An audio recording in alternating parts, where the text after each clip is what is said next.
It's been an interesting week of stories and all kinds of stuff. I saw Az go and debate Pedo.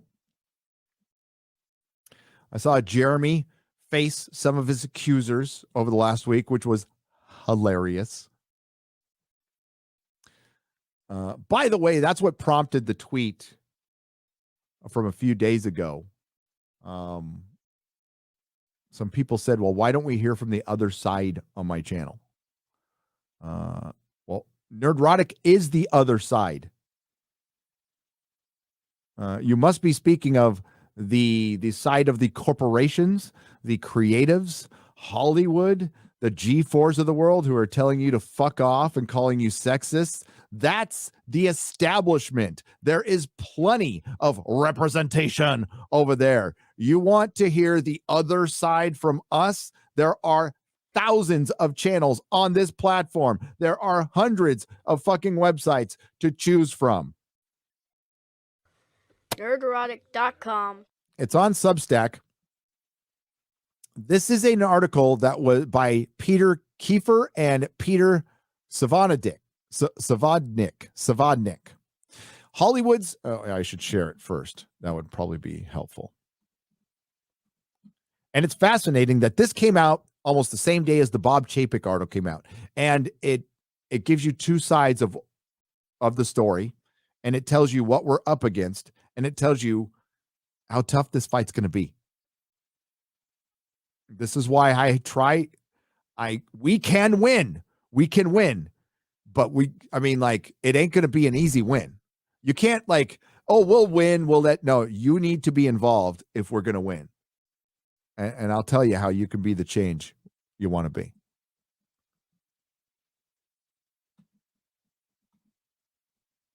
Oh, by the way, I know the frenemies are out there watching, so how's it going? Thanks for the click. I appreciate it. Stick around. Maybe you'll learn something. Hollywood's new rules. The old boys club is dead, but a new one with its own litmus tests and landmines is rapidly replacing it. This is all going to end in a giant class action lawsuit. It is because there's real discrimination going on right now. California is trying to change those laws. They almost succeeded.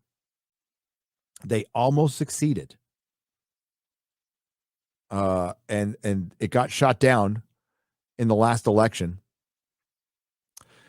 So we'll read a couple of paragraphs from this. It's long, and I want to go over it in detail on Friday Night Types, but we're just going to go a little bit here. A few years ago, the editor-in-chief of The Hollywood Reporter pitched a story to the newsroom. He had just come back from a lunch with a well-known agent who had suggested the paper take a look at the unintended consequences of Hollywood's effort to diversify. Those white men who had spent decades writing scripts which had been turned into blockbuster movies and hit television shows were no longer getting hired and are no longer getting hired.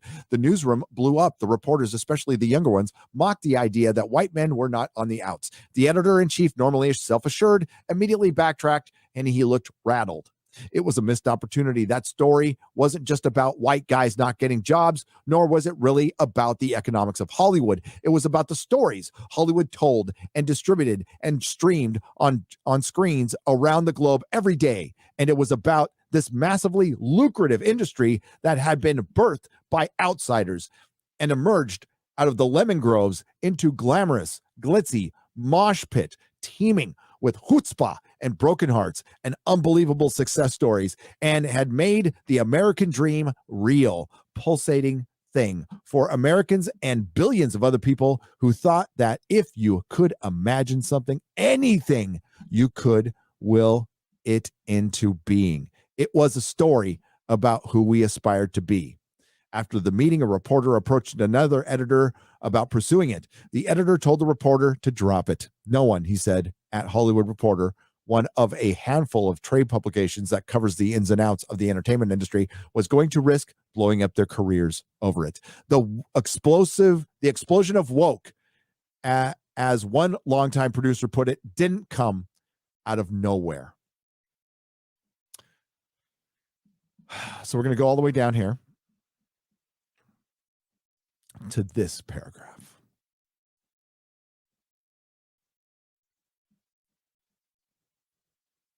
Movies and shows that were once widely acclaimed but are now verboten, writers and directors said, including Blazing Saddles, even though it was co-written by Richard Pryor.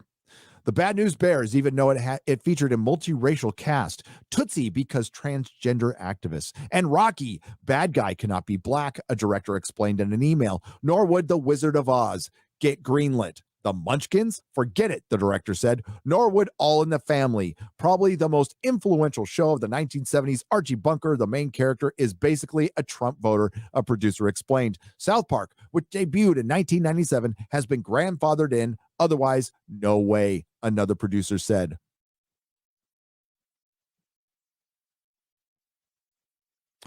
All of which may explain the strange news story of a $484 million Academy Museum of Motion Pictures, which we'll get into, which has it's off the rails.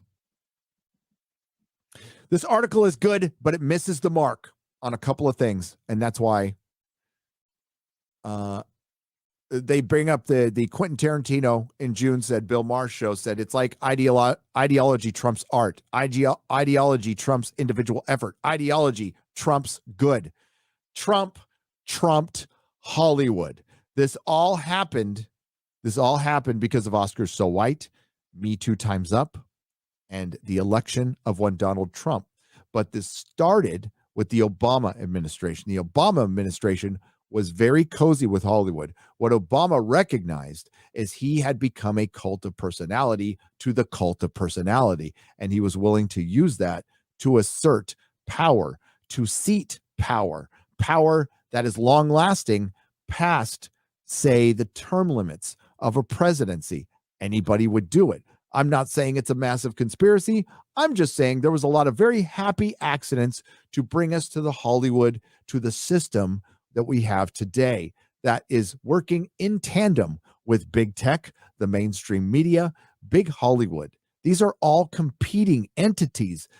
Big tech is crushing Hollywood. Hollywood is dying. Big tech will take it over. Hollywood is moving to Silicon Valley one day at a time, one step at a time. So why would they work with them? Why would three news networks essentially sound the fucking same? Why would CNN, MSNBC sound the same that compete? It's weird, huh? It's always been weird to me. Well, it's elitism, it's power. So prior to 2016, Hollywood was in a really good place.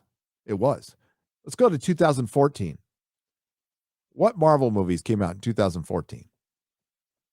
Winter Soldier, Guardians of the Galaxy. It was a year before The Force Awakens came out. Things were going pretty fucking good. TV shows were pretty fucking good. Comic sales were pretty fucking good. About that year, one Sana Amanat did a TED Talk about the importance of diversity in Marvel Comics. At the end of the TED Talk, she sounds perfectly charming towards the end when she essentially says she's going to use Marvel as a platform. 2014 is when we started seeing entertainment being used as a platform. This is something that was just slightly recommended by a certain administration. And here you have the problem. You have a problem with, you have an entire industry that's on one side of the aisle.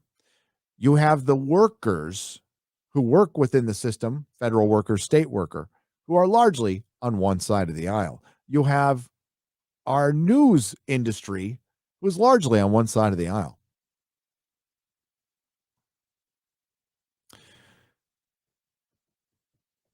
And here we are.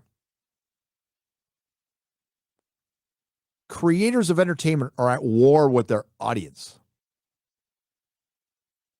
Exhibit A Woke, the comedy series, which premiered on Hulu in September 2020, should have been the statement on America right now. It's about a black cartoonist who was awakened to the systematic racism after a run-in with the cops. The show started off on the right foot. The showrunner, Aisha Carr, and the writer's room she oversaw delivered a strong batch of early scripts according to the writers. The producers weighed in. The notes were really sanctimonious. It was never supposed to be as serious as it was. We wanted a thought-provoking show that made fun of woke culture and explored notions of what Black artists' life would be like in San Francisco among white liberals. But we could only punch down at the safest target, says the white man. You know what Hollywood needs? I said this 3 fucking years ago on this channel. Hollywood needs a Blazing Saddles of woke. Somebody needs to make a Blazing Saddles of woke, which just eviscerate. And you know what? The people that do it, South Park.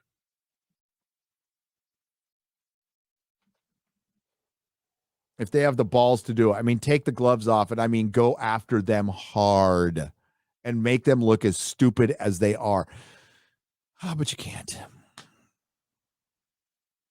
It's not going to lead to a clash accent. I like that it's called common sense. What it's going to lead to is slow decay, which is already happening. It's already happening. We're finding other ways to entertain ourselves. And quite frankly, it's crazy what's going on right now. I've been sitting in my little fucking studio, so like, I don't go out very much. But what's going on in Texas right now is crazy. So my wife is working on the move in our house. So we're like, we have to like replace kitchen tile. There was some wood rot the insurance company had to cover. We have a lot of workers there preparing the house because the house was built in the 80s, right? So we getting it up to snuff. Everything is back ordered. Everything. It's impossible to get shit right now. And I'm thinking like, well, was it supply chain or is it everybody moving to Texas? Well, it's both.